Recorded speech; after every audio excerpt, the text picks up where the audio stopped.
Hey everyone, today I'm showing you how to open a real account on MetaTrader 5 on your Android phone. Let's get started. So first, open up your browser and search for MetaTrader 5. Look for the official website in the results and tap on it. Once you're on the site, download the official MetaTrader 5 app for Android. After it downloads, install the app and open it up. You'll see three dots in the top left corner. Tap on those.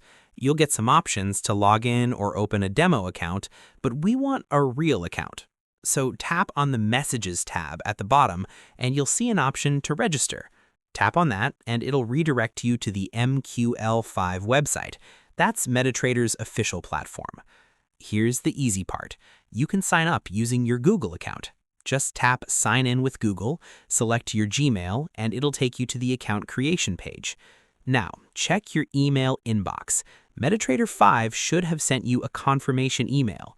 Open that email, and you'll see your login details plus an Activate Account button. Tap that to activate everything.